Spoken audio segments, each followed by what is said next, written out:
so much. We are going to get started on our very exciting panel called Right Here, Right Now, in Conversation with Stewards of East Coast Viticulture. My name is Justine and Belle. I am one of the co-founders and the director of external business for Kalchē Wine Cooperative up in Viticulture, Vermont.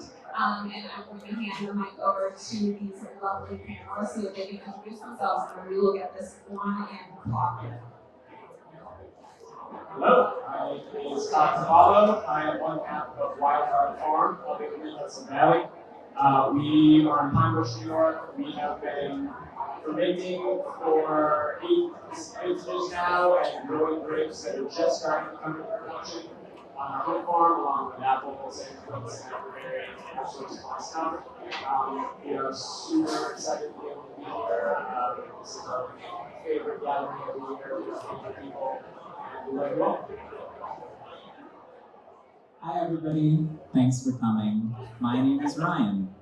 I farm and ferment in New Hampshire as well as New England at large, and we are stewards of the land, natural wine fanatics, and perhaps futurist philosophers. It's really good to be here with all of you. Hello, Cora Jones from Plēb Urban Winery in Asheville, North Carolina. Yeah, we're urban. Our vineyards are 2 hours away from the winery, and we work predominantly with native grapes and hybrids, a lot of high altitude, high acidity. Yeah, making everything minimal intervention. Super excited to be here. Thank you. I'm Kathline, second, third of Kalchē Wine Cooperative, winemaker.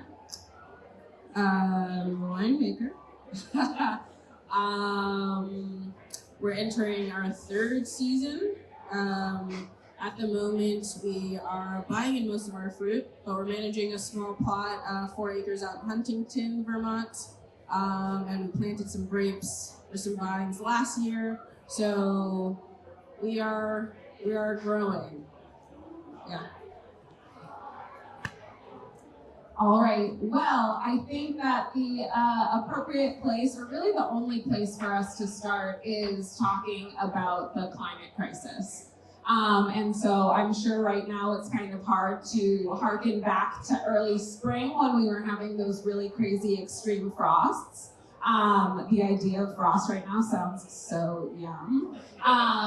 But, you know, this is something that we are constantly dealing with, and these people are at the forefront, you know, in our agricultural system and seeing on a daily basis what the effect is that humans are having on the environment. So I guess my first general prompt that I want to pose to all of you is, what's good with the environment, y'all? Thank you for that question.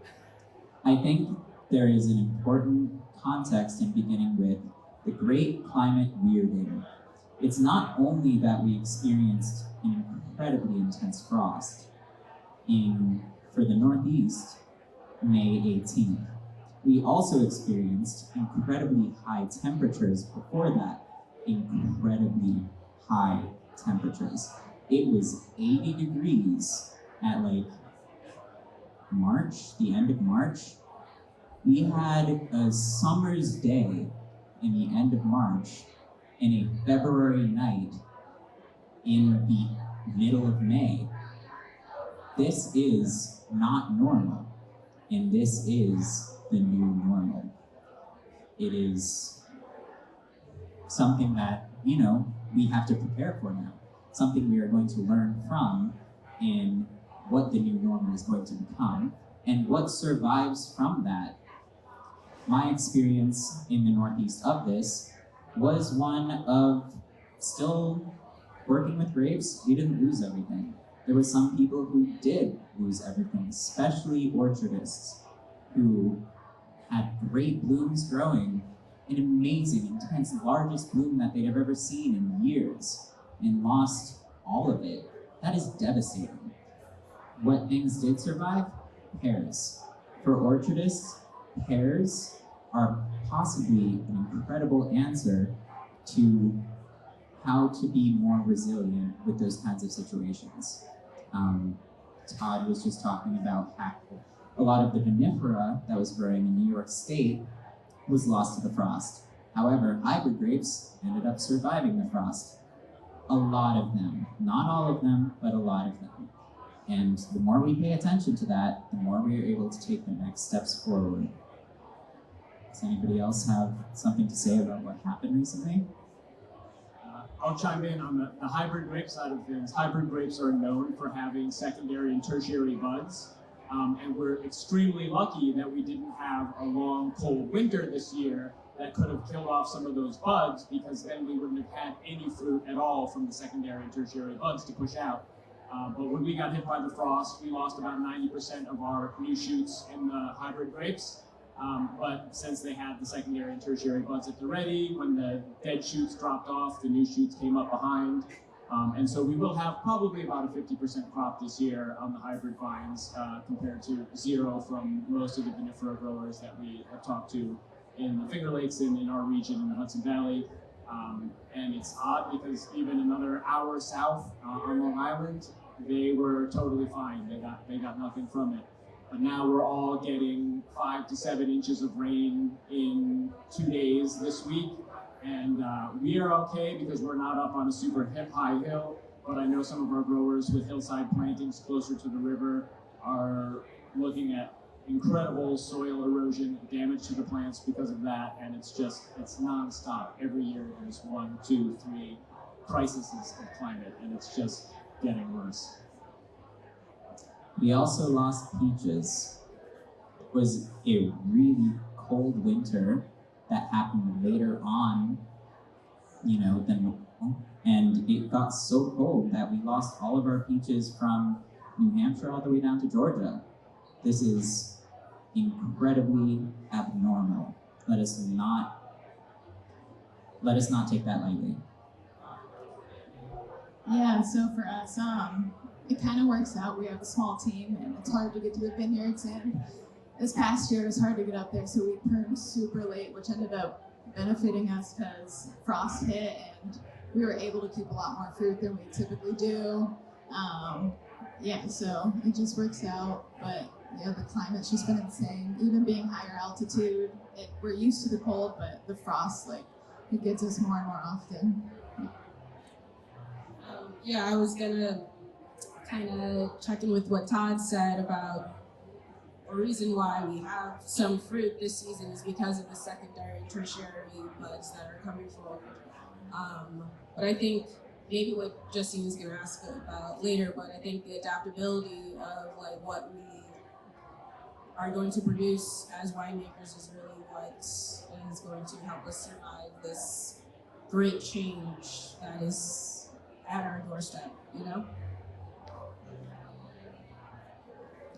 So, just to put this in even further context, the conversations that we've been having so far today about, educating the buyer on why it's important that we have the appropriate language to discuss hybrids, things like that, acknowledging the history and why ferments in the way that we're talking about have historically been the way for Indigenous and Black folks of doing things. We cannot understate the fact that we are coming to a point where Vitis vinifera has reached a carrying capacity within the climate. So it's not just we have this idea, we're preaching this, we think that you should try this, we're trying to sell something to you. This isn't coming from a capitalist perspective. It's if you want to continue enjoying and drinking wine for the rest of your life, you are going to have to get behind this. You are going to have to, educate yourself and your palate, because this is what will be available. So, having conversations with folks who are the champagne drinker, or someone who, is exclusively going to be, wanting something that is coming from a region that just has vinifera, they have to manage their expectations, because this is so real. No peaches? No peaches. Can you imagine a summer without having like a peach melba?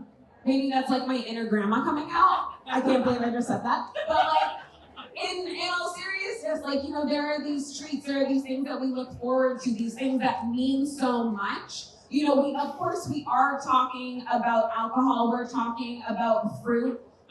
You know, we're not necessarily talking about like medicine or things that other people would categorize as of the utmost importance, but because we are working in this space and we are talking about this thing, we are able to present it through this lens. And then maybe, you know, we can convince someone that does care about wine, but maybe didn't care about their recycling. Like, well, if you want to keep drinking wine, then think about recycling. If you want to keep drinking wine, maybe encourage your local wine grower to start planting hybrids. So, you know, just to tie everything all together, like, it is important for us to be having these conversations if we want to be drinking wine, blank period. Okay, so from here, one of the things, and I know that you're already touching on this, Ryan, about like what we have lost, and you know, we've already touched on the fact that hybrid grapes have really saved us because of their secondary and tertiary buds. But specifically, what varieties have you seen faring the best on the grape side? You had mentioned that pears are doing really well on the orchard side, but like grapes specifically. Yeah, so for us, we grow a lot of Traminette and Saval Blanc. It's just super beautiful, but what we're really trying to get into is Catawba. Yeah, just super hardy, and that's what we're planning to plant in our new vineyard. And we're working a lot with muscadine, just like super cold hardy, disease resistant, and it's so much easier when like you don't have to spray things. There's like, we don't have the labor to go up and do all this work in the vineyards. We try and leave a lot of the canopy just for like downy mildew is like an issue, but when it's not vinifera, there's not as much that's going to grow in there. It keeps the birds away, leaving canopy. So yeah, those four are just kind of working really well for us. Yeah, I'll just say on our vineyard, which is up in Fletcher, which is really the coldest, highest peak. We're 30 minutes away from the Canadian border, and like in a little pocket where we get all of the weather. Like if it's raining somewhere else, it's like snowing there. So the frost hit is pretty bad, but we weren't really looking for fruit set, so that was okay. But in terms of the things that really thrived, Itasca, which is like a newer hybrid. I think it's been people have been producing wine from it maybe for like the past 2 years or something like that. But that one, like, really prolific grower amongst our Frontenac Noir, Green Blanc, and Crimson Pearl, which is also a newer variety. Yeah. Not only these varietals that tend to survive better, what we have found, given that in New Hampshire, we work with 7 different vineyards across the state, our highest elevation site survived the best along the Vermont border. The cold air dipped into the Connecticut River Valley, and our vineyard closest to the ocean survived the best as well. The maritime seacoast climate, regulated temperatures, and kept the grapes from freezing. Those two, speaking to site-specific, is what worked the best for us, high elevation and close to the ocean, as well as, I'll just name a couple varietals that did really well. Sabrebois for red.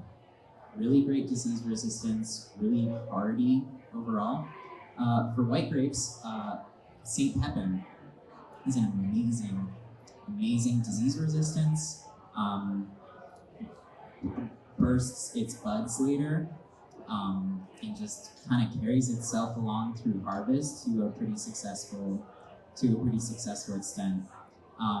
You know, a lot of people don't have the option of like planting these super cold, hardy varietals in like more southern climates because it just doesn't work for them for a couple of reasons, and that's something to acknowledge, whatever works for you.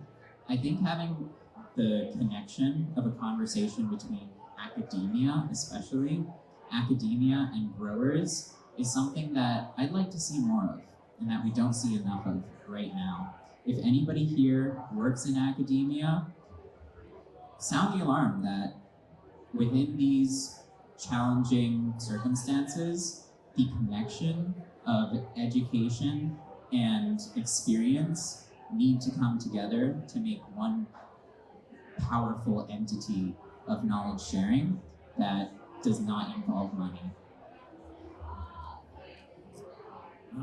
Agreed with that. We're lucky here in New York that we have the Cornell Cooperative Extension that helps out farmers, and then Katie Gold, who is the great pathologist up at Cornell, is really amazing about putting together studies about disease resistance every year.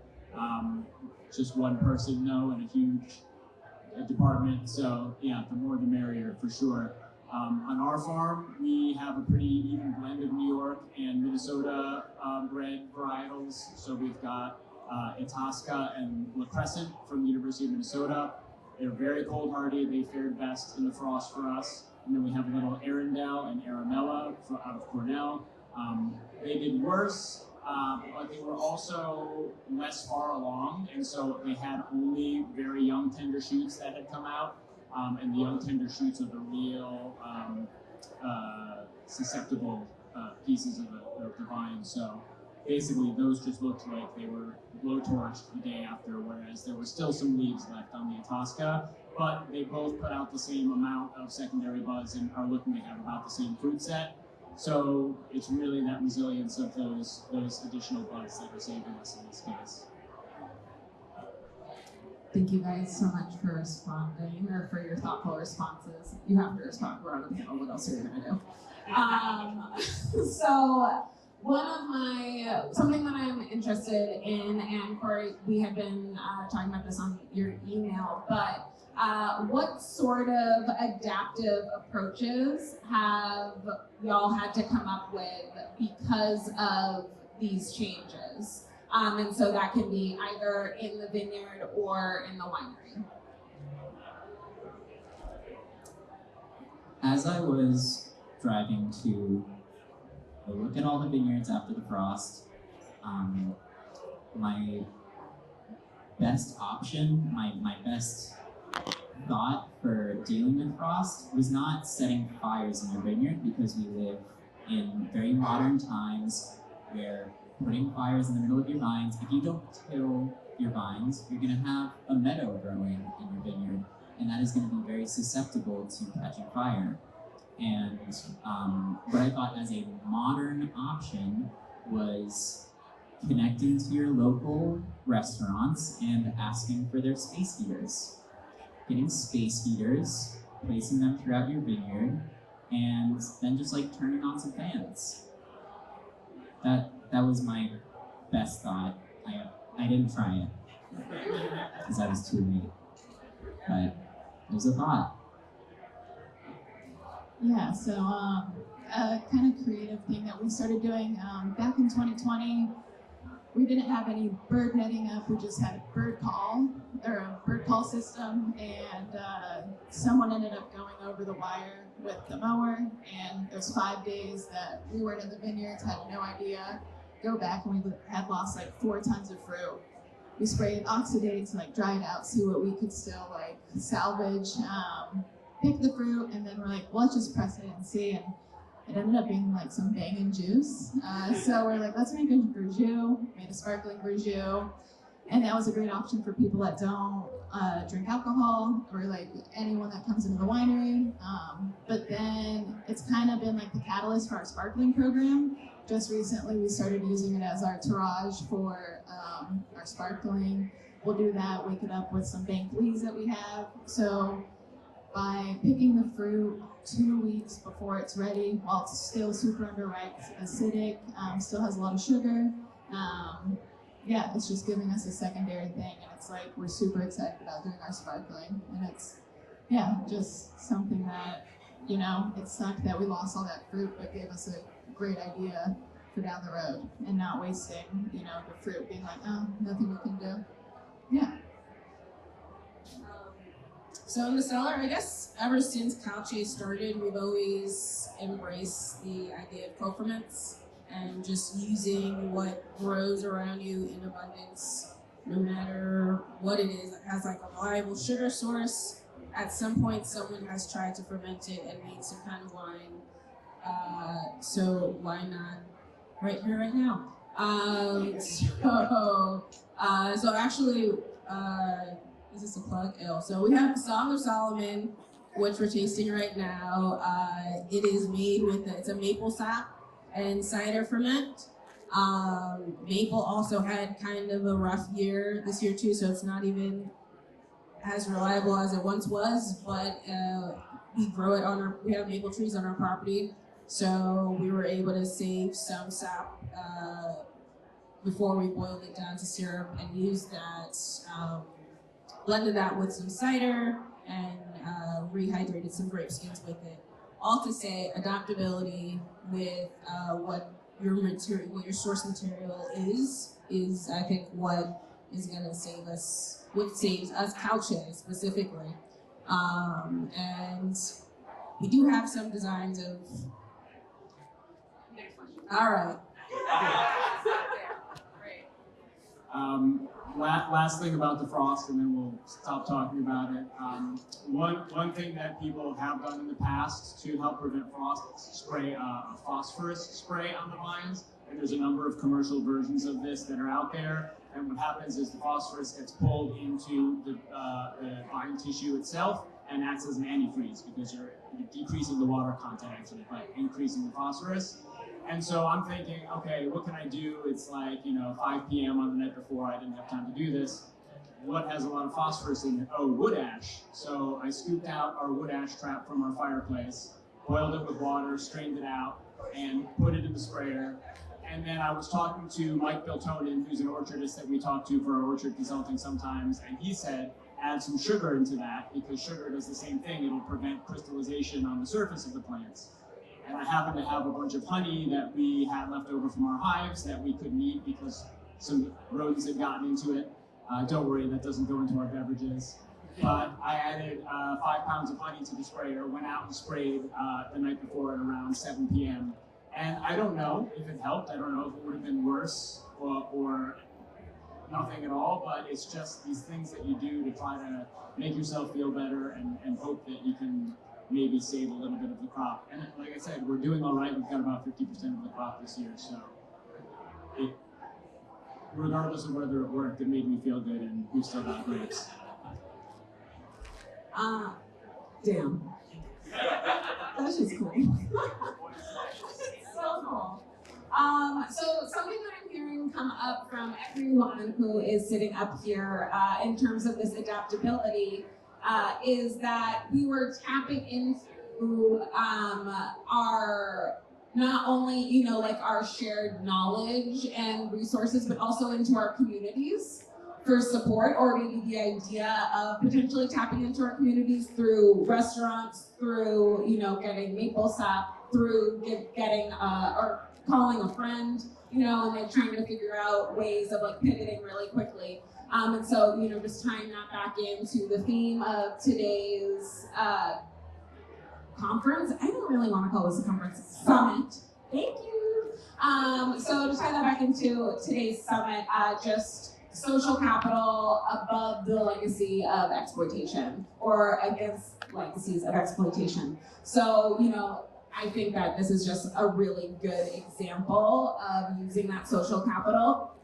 To go beyond that, for Kalchē specifically, with the amount of fruit that is just generally available to us, already picked in Vermont, and then also with what, Kathleen is able to organize and, get hands on the ground and whatnot, we have consistently needed access to more fruit. And so with climate, with, there's like a labor shortage in Vermont. It's still very much like an up and coming wine region. So there aren't necessarily a ton of grapes to choose from or to have access to. So Kathleen Kathleen, can you talk a little bit about like how we are pivoting in the face of those adversities? Sure can. So apples were also a big part of our production, and we're trying to expand that more. But as Ryan touched on, orchards were really hit hard. So that again has like lessened the fruit sources that we're counting on this season. So we are pivoting to out-of-state fruit, out-of-state production, out-of-state bottling, and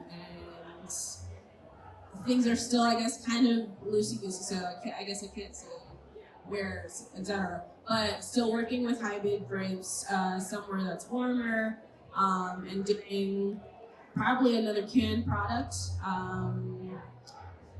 Really just like not being tied down to, I guess we're still tied down to the idea of terroir, and I think that's why we're going to try to make it in the place that we're getting the fruit from.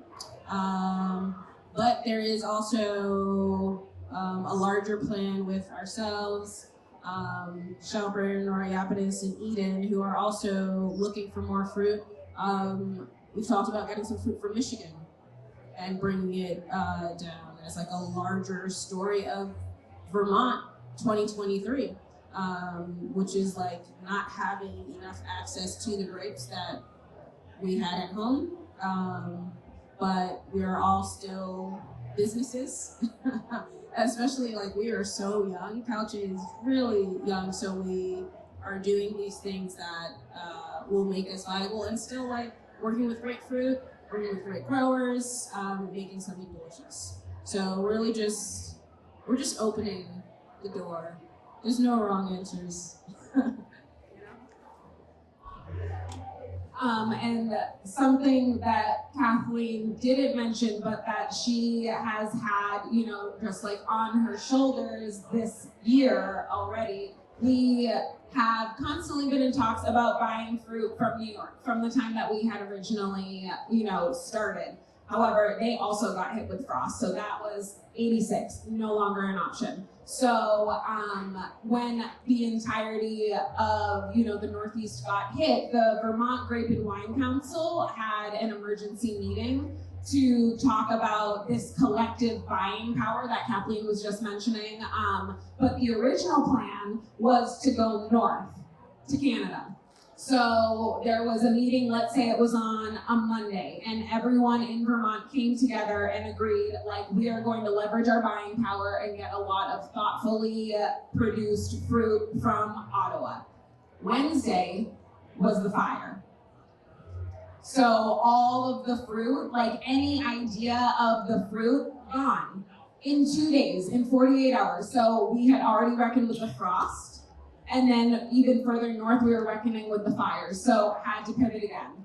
And so like this is the climate crisis. Like that is just one example, but it's not just one thing happening. It is simultaneous seasons. If anyone has read N.K. Jemisin's The Fifth Season, you know, it is all of these things are happening at the exact same time.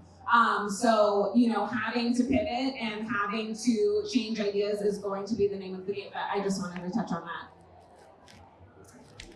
Just piggybacking on that, just wanted to say borders aren't real, and so going out of state doesn't mean anything.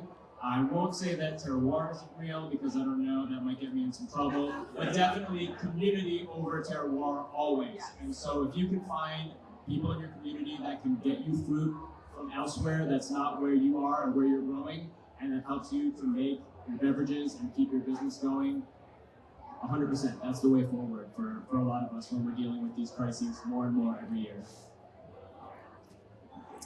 In the midst of all this, there are still blind spots. There's still fruits we don't see. There's plums. There's service berries. There's cherries. There's strawberries. There's things that survived these climate crises that we might not necessarily be paying attention to.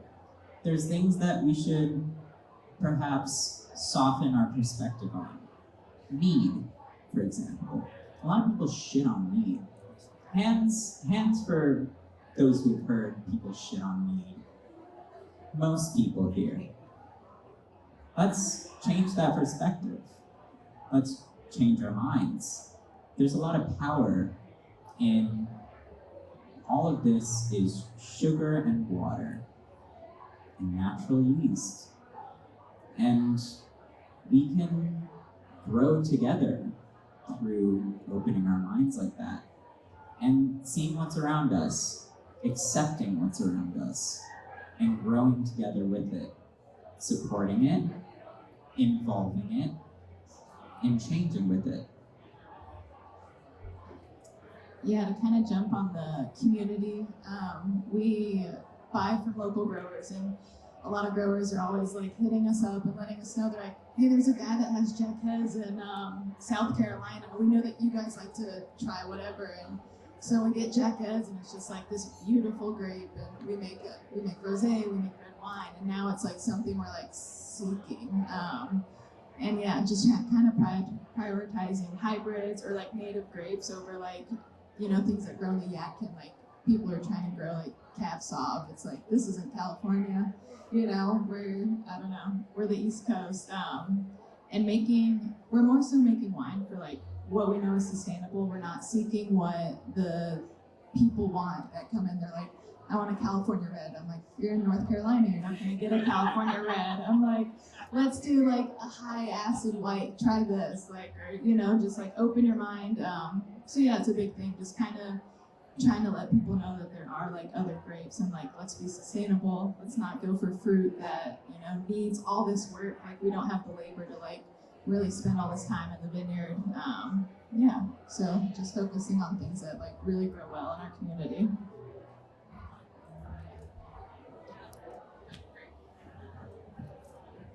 Okay, so we have about 10 minutes left. Want to open the floor for questions if anyone has anything. Yes, we got a question right here. And then Ian, you'll be next.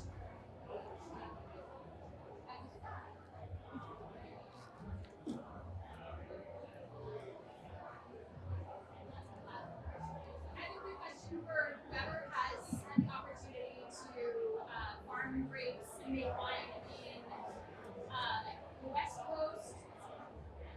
In the West Coast or other areas of the world that are maybe better suited environmentally to Vitis vinifera, can you draw some comparisons about the experience farming each type of grape in each type of area? And do you think that hybrids are also going to be really important in the areas where Vitis vinifera does better? Testing. There we go. I think that at the end of the day, we're going to experience the places that experience the same crises. We're all susceptible at the end of the day. Once it comes to picking those grapes, smoke taint is smoke taint.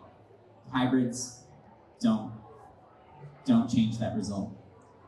Apples do. Apples don't get smoke taint. So it's not necessarily the grapes themselves. I think we have to expand further away from that to think in those circumstances where we run out of those options, what other options do we have? When we don't have viticulture anymore to ground ourselves, what else do we have? And the answer is a lot. There's food forests. There's so much growing everywhere. We still haven't ruined nature entirely yet. We still have things. I can't speak to grapes specifically that survive better because of one reason or another. You know, like Riesling ripens late, but like that doesn't mean that it also won't get smoke taint. And again, the same thing with hybrids. They ripen at the same time as other grapes do because it's made to do that. Because it is made to survive cold climates and still ripen to normal sugars and still have like a normal wine drinking experience that's, take that with several canisters of salt. because this is a new wine drinking experience. This is something we should all attune ourselves to. And it's still world class. We're still making something amazing. Some of these wine drinking experiences are going to be the new normal and the new best experiences that some of us may have in our lives. And I'm so proud to be representing that right here, right now.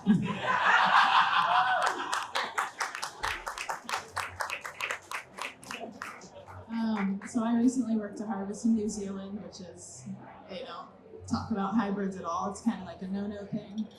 And I remember just going into a vineyard and it had every type of disease. It had downy, it had powdery, it had bugs, pests, everything. And it's like trying to talk to them about hybrids. Everyone's just so close-minded. They think that like Vitis vinifera is like, that's the only way. And I was like, well, we don't spray things on our vineyards, or like, we don't have to do this. And they're like, yeah, but that's not wine. And I was like, it's hard to just like reason with people that don't know any different. And it was really eye-opening working with only vinifera for a season.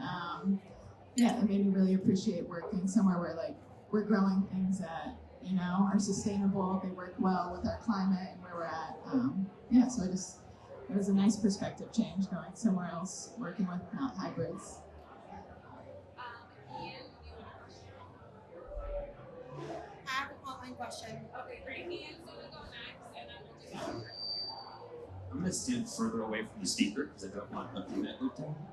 Hi, Julian. So, obviously, perception is kind of what lies at the heart of the conversation right now. You know, having been a wine buyer for a while now, and now that I have the best date I've ever had, I'm literally seeing people go for a Sauvignon Blanc, even though it's the most expensive thing on the wine glass menu, because it's just a Sauvignon Blanc. And I think what lies at the root of the problem we're facing right now is a question of changing someone's opinion on something. And I think a lot of it lies in education. I think, the education, agriculture, collaboration, expanding as much as possible is exciting on the commercial side of things. There isn't yet a digestible, simple, centralized resource for information that if someone's like, what is hybrids? I can say, go there. That one resource will show that to you. I'm just not aware of what this resource is. Does it exist yet? Are there plans to make it exist, et cetera, et cetera? Testing. It exists. It's just not as user-friendly, I guess. I think ABV is right here is the start of a new wealth of information. This new wealth of information can guide all of us to a new frontier of understanding of fermented beverages in the natural context. And I think that in the past 10 years, we've seen New York create that as the standard. In the past 3 years, we've seen hybrids be accepted into that context in this community. And there's the rest of the country, there's the rest of the world. All I'm gonna say is, linguistically, we can say yes and. Answer-wise, we can say there's all these other things that taste like it. And last, it's not entirely related, but I'm just gonna say blueberries. Also, just wanted to say ABV-TV coming soon. There we go! We're working on a repository for video content, long form and short form, a place that's really going to be accessible and digestible. Everything that happens here, everything that happens behind the scenes, producer submissions. Slow going, because it's all volunteers, but we'll get there. Okay, we've got the online question.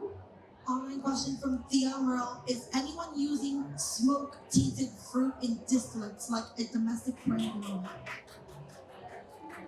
I have been on the West Coast where people have done that, and testing. I've been on the West Coast where we've done that. I was in California in 2020. It was very smoky. A lot of people were direct pressing, reverse osmosis machines, and distilling. Yeah, people do it. I hope that we don't have to this year. I hope that, I hope that this smoke is either calm enough or dissipates so that we don't have to find ourselves in that position. But if we do, we'll roll with the punches.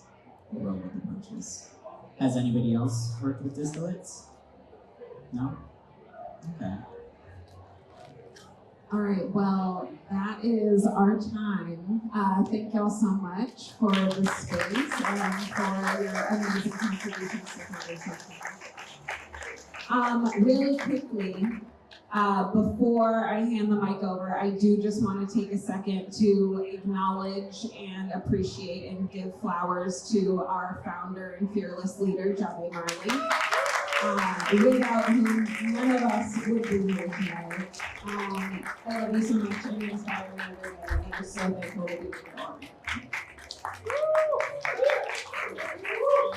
And Justine is my right-hand man, and really the event director, and has been handling all the granular stuff, so thank you. I